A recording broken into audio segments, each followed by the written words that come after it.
공연 중에 극장에 불이 났습니다. 그날따라 극장은 초만원을 이루었고 이 소식을 갑자기 전하면 아비규환이 될 것 같아요. 사람들이 다 살겠다고 도망치면 이건 뭐 살 수가 없을 것 같은 상황을 직시한 배우가 그 연극장 무대에 올라가서 대피 안내를 합니다. 불이 났습니다, 여러분. 지금 이 상태에서 전부 다 나가면 모두가 죽습니다. 현관문은 뒤쪽에 하나, 양쪽에 있습니다. 부탁입니다.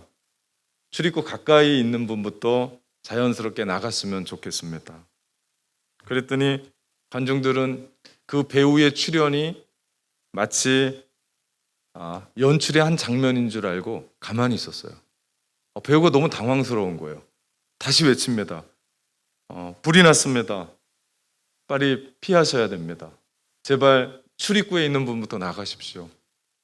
그랬더니 이번에도 뭐 대사로만 알아듣는 거예요. 배우가 너무 당황했어요. 이번엔 더듬거립니다. 이건 진짜입니다. 큰 불이 났습니다. 빨리 나가셔야 됩니다. 뭐 당황스럽게 하는데 사람들은 그 배우의 연기를 보며 웃고 휘파람을 불고 박장대소하고 깔깔대고 웃었습니다. 그런 상황에 그 극장 안에는 연기가 스며들기 시작했고 그 극장은 불에 휩싸이고 말았습니다. 이 이야기는 철학자 키에르케고르가 이야기한 종말의 비유입니다. 마치 창세기에 소돔과 고모라가 하나님의 불과 유황으로 망한다라고 이야기했을 때 롯의 사위들이 그 장인 어른의 이야기를 농담으로 여겼던 것처럼 오늘날 많은 사람들은 예수님이 다시 오신다라는 이야기를 농담처럼 여깁니다.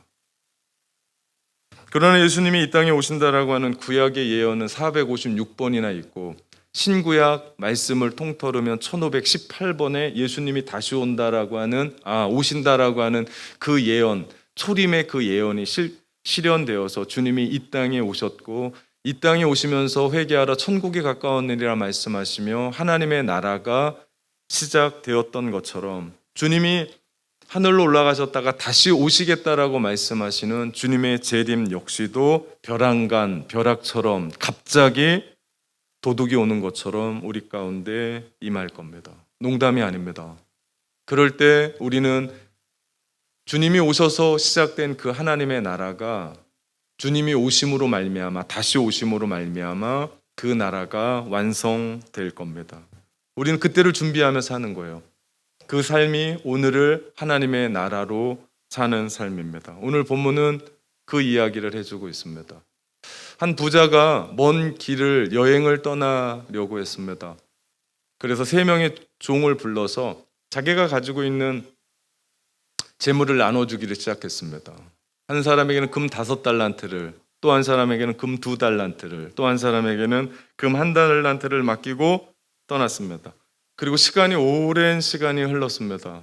그리고 나서 그 주인이 돌아왔고 자기가 맡겼었던 그 3명의 종들을 불러서 묻는 겁니다. 너희는 내가 준 달란트로 무엇을 하였느냐? 우선 5달란트 받았던 그 종은 주인이 저에게 주셨던 5달란트를 가지고 열심히 장사하고 일했습니다. 그래서 10달란트를 남겼습니다. 주인에게 드렸습니다. 그랬더니 주인이 칭찬을 했어요. 그 다음 2달란트 받은 종 역시도 동일하게 열심히 가서 일했고 그것으로 2달란트를 더 받아서 4달란트를 남겨서 주인에게 줬습니다. 그리고 주인 역시도 그를 칭찬했습니다. 그런데 1달란트 받은 종은 너무 두려워서 실패할 것이 두려워서 그리고 주인이 엄한 사람이라는 것을 그가 너무나 잘 알았기 때문에 자기가 받았던 달란트를 땅에 묻어두고 주인이 왔을 때 그 주인의 것 그대로를 갖다가 주인에게 줍니다. 주인은 화를 내면서 그를 책망하고 가지고 있었던 1달란트마저 빼앗고 그를 집에서 내어 쫓는 이야기가 오늘의 본문의 내용입니다. 이 비유가 말씀하시는 것은 주님의 재림을 기다리는 태도, 다시 말하면 하나님의 나라를 살아가는 사람들이 미래를 어떻게 살 것인지, 미래를 어떻게 산다라는 그 이야기는 오늘을 어떻게 살 것인지에 대한 말씀입니다. 다시 말하면 주님의 재림을 기다리며 신실하게 일함으로 그 주님을 맞아들이는 거예요. 주님이 나에게 맡겨주신 그 달란트 활용하면서 신실하게 충성스럽게 일하면서 주님을 기다리는 삶, 그것이 오늘을 하나님의 나라로 사는 삶입니다. 오늘 비유에 나오는 먼 타국으로 떠나는 돈 많은 그 주인은 그리스도를 나타냅니다. 그리고 각각의 달란트를 받은 종들은 오늘날 하나님을 섬기고 믿고 따라가는 저와 여러분을 말합니다. 주님은 우리 모두에게 한 사람 한 사람에게 꼭 필요한 것들을 맡기셨어요. 그리고 신실한 청지기가 돼서 오늘을 살라고 말씀하시는 겁니다. 그 당시 금 한 달란트는 6천 데나리온의 금액에 해당합니다. 우리 지난 시간에 보았던 것처럼 한 데나리온은 로마 군인의 하루 품삯이었어요. 전문인 종이 가지고 있는 하루의 품삯이었습니다. 오늘날 돈으로 환산을 해보면 우리 뉴질랜드 그 건설 경기의 일용자 일일 노동자가 100불 번다 합시다. 하루에. 따져보니까요. 뉴질랜드 돈으로 60만 불입니다. 결코 작은 돈이 아니에요. 60만 불을 넘어가요. 그리고 달란트의 부여는 그냥 주인이 주고 싶은 대로 주는 것이 아니라 그의 성품과 그의 재능에 맞게 맡겨졌어요. 분명 5달란트 받은 그 종은 그만큼의 재능과 그만큼의 성품이 되었기 때문에 주인이 믿고 맡겼던 거예요. 그리고 주인이 믿고 맡긴 것처럼 그는 정말 꼭 그렇게 일을 했고 그렇게 남겼습니다. 주인의 평가는 틀리지 않았습니다. 셋 중에 2사람은 충실하게 일함으로 자신의 임무를 완수했습니다. 그것을 볼 수 있는 것이 오늘 본문 16절에 있는 말씀 중에 우리가 주목해야 할 말씀이 바로 가서라는 단어입니다. 바로 가서. 지체하지 않았습니다.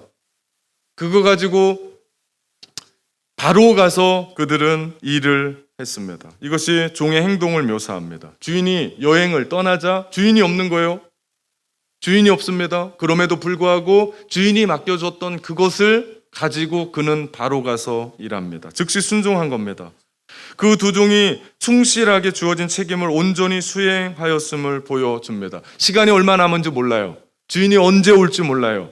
요즘처럼 SNS나 아니면 통신 수단이 너무나 좋아서 내가 언제 간다 이럴 수가 없어요. 알 수가 없습니다. 자기의 시간이 얼마 남은지도 몰라요. 얼마나 거둘지도 몰라요. 그럼에도 불구하고 주인이 주었던 그 달란트를 가지고 그들은 즉시 순종하면서 자신들이 투자하며 주인이 주었던 그 가치를 2배의 가치로 만듭니다. 그러나 3번째 종은 그러지 못했습니다. 주인이 자신에게 맡겨준 그 달란트를 땅에 묻어 놓고 아무 일도 하지 않았습니다. 그는 분명히 주인이 없는 틈을 따서 자기의 안위를 맛봤을 겁니다. 자기가 좋아하는 일을 했을지 모릅니다. 자기가 원하는 일을 했을지 모릅니다. 아마 그는 굳이 이 돈을 투자해서 혹시나 있을 위험에 처할지 모른다는 생각을 했을지 모릅니다. 이런 바이러스 세상에 오미크론이 한참 많은데 저렇게 투자를 했다가 못 거두면 어떡하려고 저러나라고 하는 그런 불안한 마음과 두려운 마음으로 그래도 주인이 주었던 거 그대로 내가 보존할 수 있겠다 싶어서 우리 비유 시리즈 하면서 제가 하나님 나라의 비유 시리즈에서 제일 먼저 했었던 땅에 보물을 파다 숨겨놓은 사람처럼 이 3번째 사람은 그 달란트를 땅에 묻습니다. 그는 그런 생각으로 자신이 해야 될 의무를 저버린 겁니다. 자기가 뭐를 해야 될지 모르고 산 겁니다. 주인이 먼 곳 타국으로 떠났습니다. 당시의 문화에서는 주인이 언제 들어올지 알 수가 없습니다. 그런데 오늘 말씀을 가만히 읽어가다 보면 주인이 와야 될 시간을 넘긴 것 같아요. 주인이 오셔야 될 그때를 종들이 기다렸는데 오지 않은 것 같습니다. 예측할 수가 없는 그 여행, 예상보다 오래 걸린 것처럼 보입니다. 주인이 돌아오는 것이 지체되자 불충성한 우리 종은 더욱 담대하게 안일하게 자신의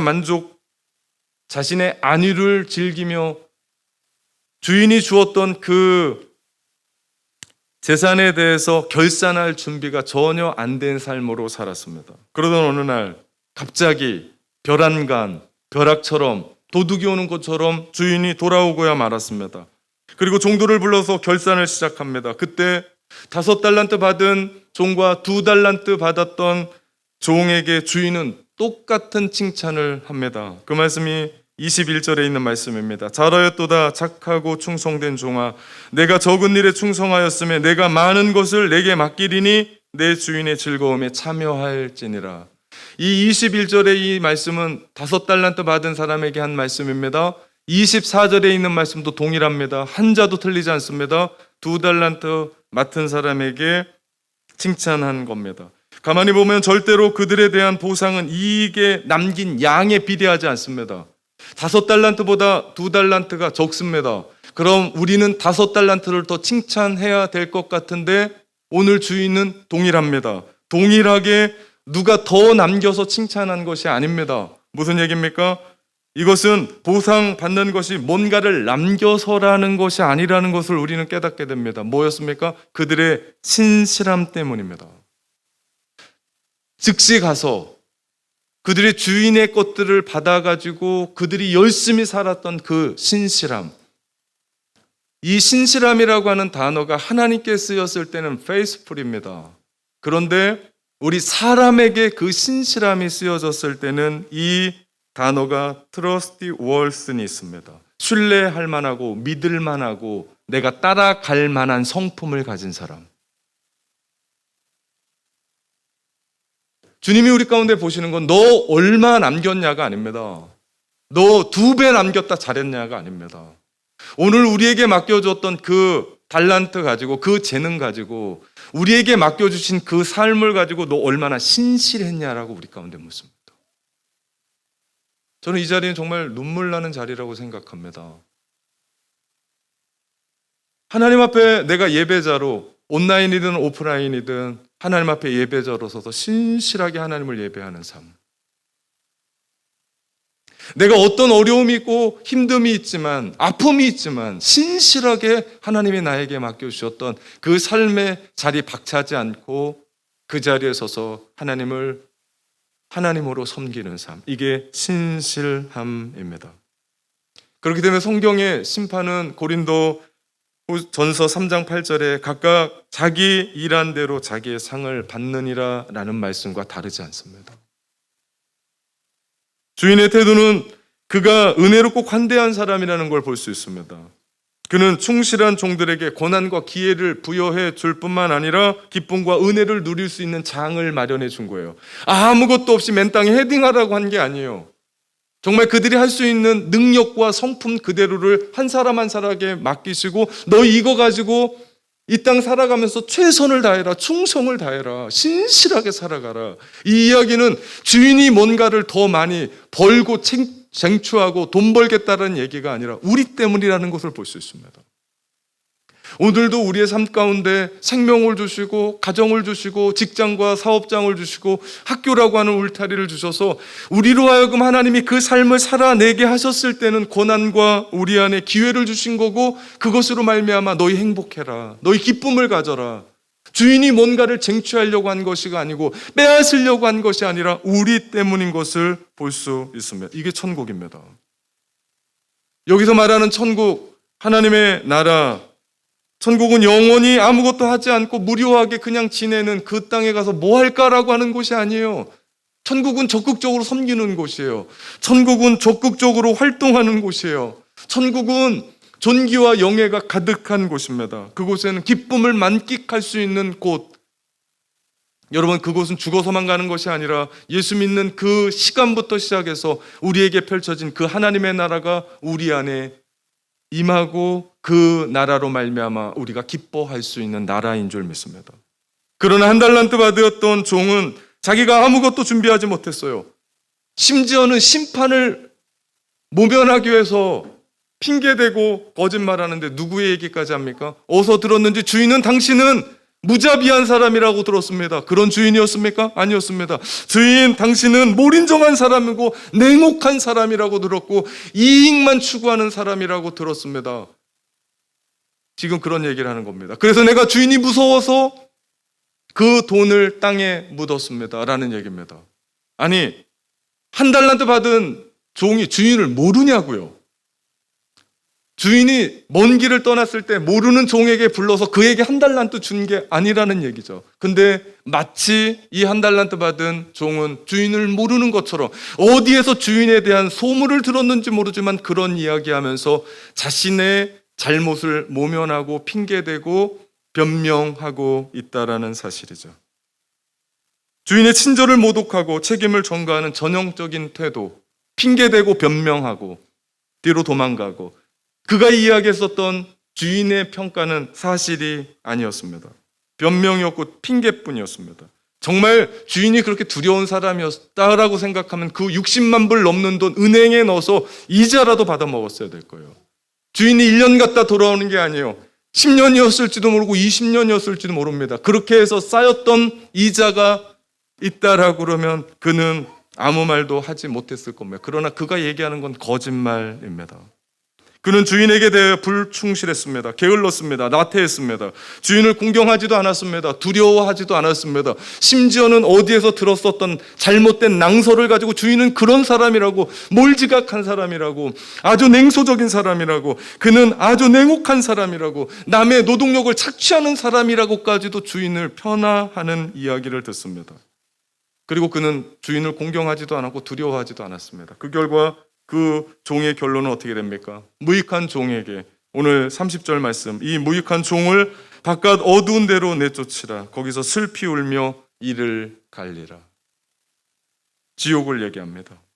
무익한 종은 불신자를 나타냅니다. 교만하고 무관심합니다. 주인의 생각과는 상관이 없습니다. 불순종합니다. 자기 마음대로, 자기 안위대로, 자기가 하고 싶은 대로 살아가는 사람, 도덕적인 의무도 지지 않는 사람을 이야기합니다.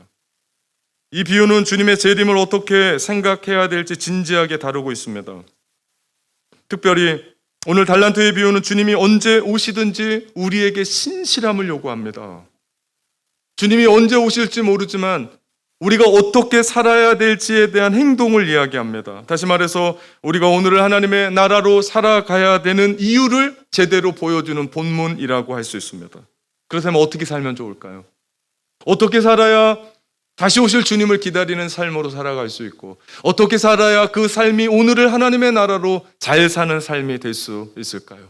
저는 오늘 여러분에게 세 가지를 말씀드리려고 합니다. 첫 번째, 하나님께 위임받은 인생으로 사십시오. 우리가 오늘 왜 하나님의 나라로 살아가야 하는가? 그 이유는 주님이 다시 오시기 때문입니다. 그날이 언제인지 모릅니다. 그러나 주님은 반드시 벼랑간 도적같이 꼭 다시 오십니다. 그날을 준비하며 사는 겁니다. 그날이 오면 이미 시작한 하나님의 나라가 완성되는 때가 옵니다. 우리 모두는 청직입니다. 이 땅에 뭐 갖고 나온 사람 아무도 없어요.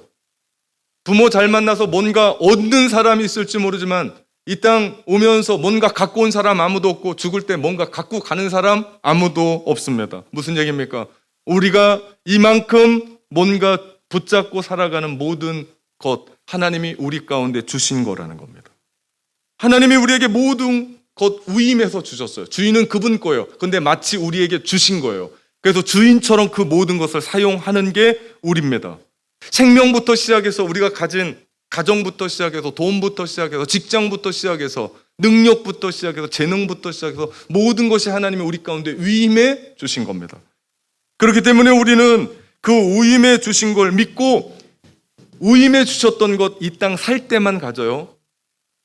누구는 100살도 넘게 살던데 100살 못 사는 그 안에만 살 수 있는 거예요. 그때만 쓸 수 있는 겁니다. 그렇기 때문에 주님은 우리 가운데 말씀하시는 건 그겁니다. 신실한 청지기가 되어 그거 잘 사용해야 된다.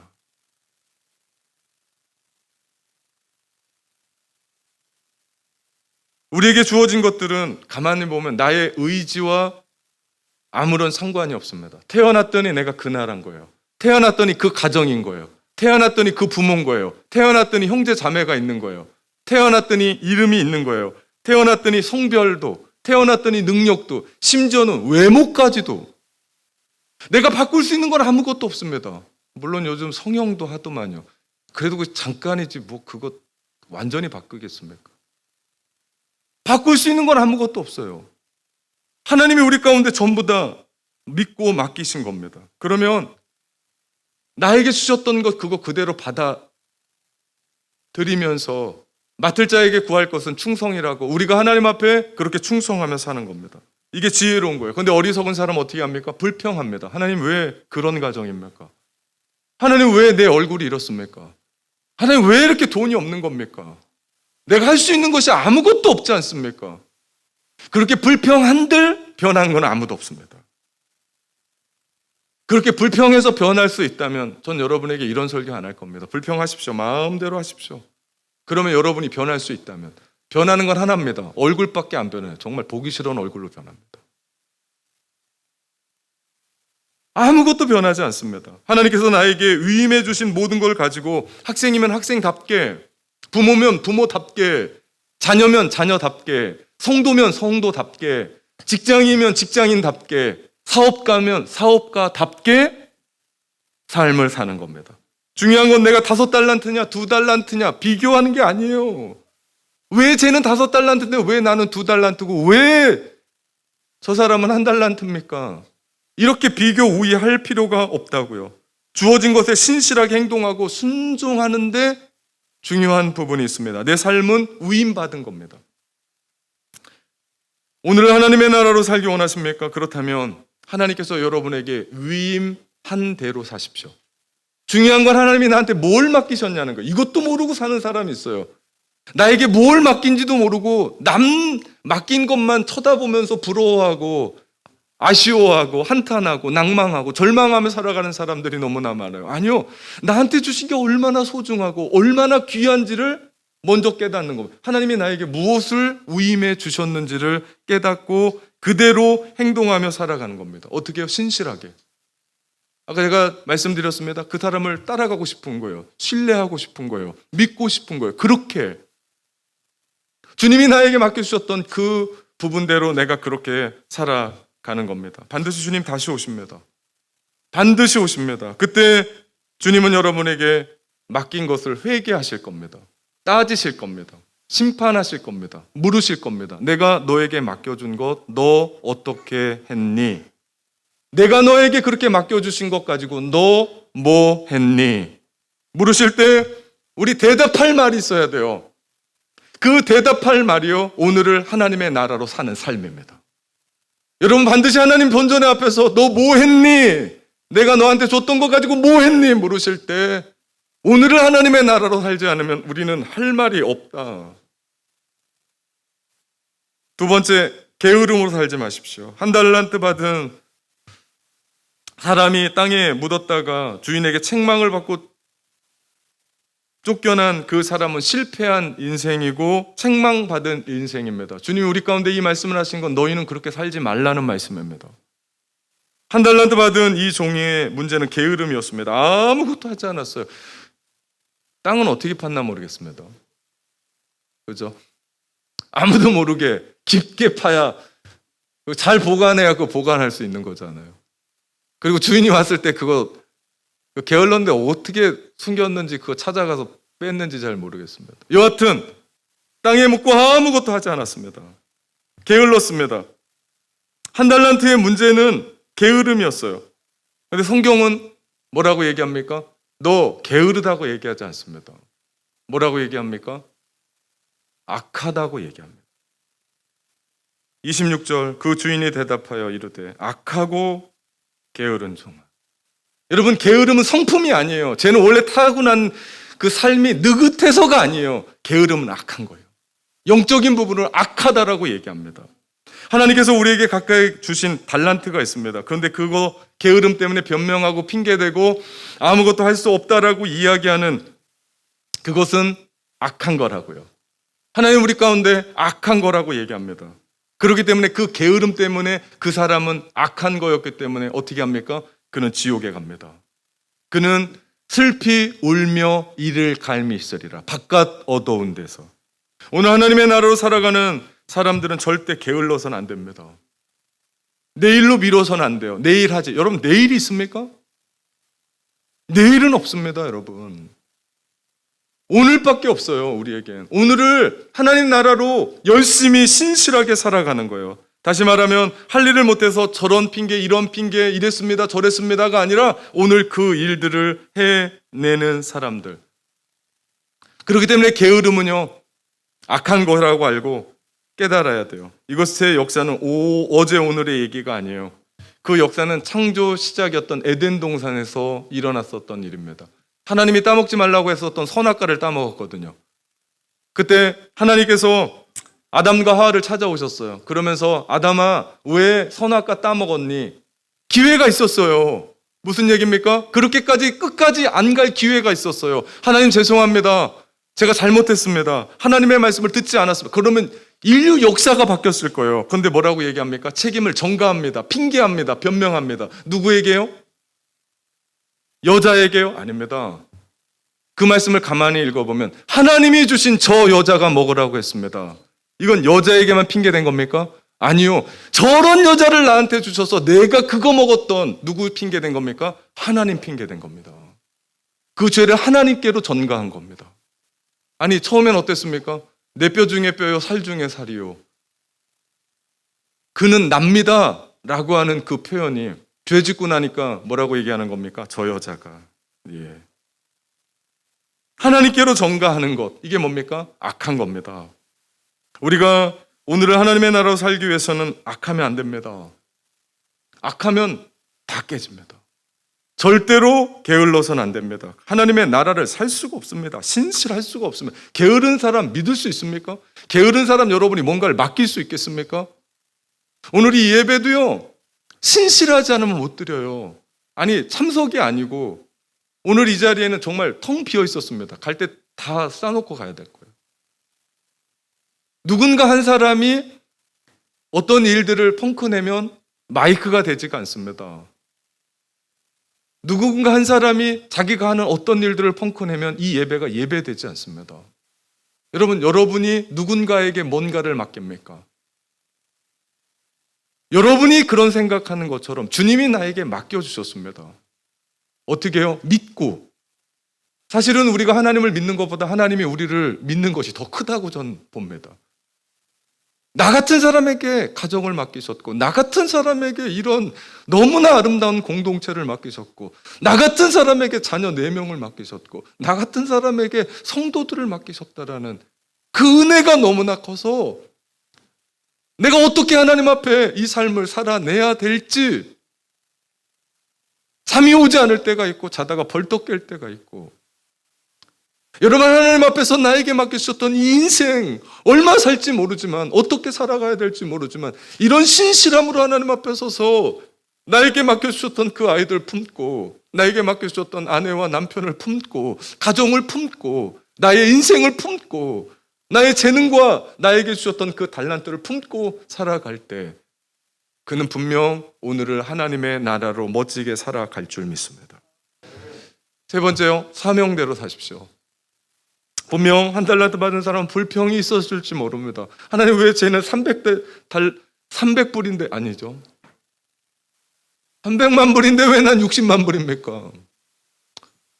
왜 저 사람한테는 300만 불 주고 나는 왜 고작 60만 불이니까? 출발부터가 틀리지 않았습니까? 그에게 이런 불평이 없었을까요? 그런데 15절 말씀해 보니까 정확하게 말씀합니다. 각각 재능대로 주셨다. 여러분, 이게 사명입니다. 사명은요, 비교할 게 아니에요. 비교 우위할 게 아니에요. 왜 저 사람만 저기에서 마이크 들고 저렇게 떠드냐? 아니라는 거예요. 사명은 각각입니다. 하나님이 우리 가운데 주신 각각의 사명이 우리 가운데 있는 거예요. 주인이 각각 재능에 평가해서 그만큼 준 겁니다. 주인이 그리스도라고 말씀드렸습니다. 주님이 우리 가운데 꼭 맞게 주신 거예요. 딱 맞게 주신 거예요. 그것을 믿고 내가 신실하게 하나님 앞에 드리는 거예요. 하나님께서 저에게 참된 교회를 이만큼 주셨습니다. 이것이 저의 사명입니다. 하나님 앞에 하나님 왜 다른 교회처럼 일하고 저는 비교 평가하지 않습니다. 왜 저한테 엄청난 거 주시지 않냐고 얘기하지도 않습니다. 불평할 게 아닙니다. 나한테 주신 이만큼의 달란트 하나님 앞에 신실하게, 이것도 못하면 더 크고 작은 게 어디 있겠습니까? 신실하게 하나님이 부르셔서 여기에 심어 놓은 것처럼 신실하게 한 사람 한 사람 사랑하고 함께 섬기는 것, 이것이 신실함으로 하나님께 대하는 거 아닙니까? 많은 사람들이 많은 달란트 달라고 얘기합니다. 근데 하나님은 꼭 맞는 것 주십니다. 중요한 건 사명대로 사는 게요.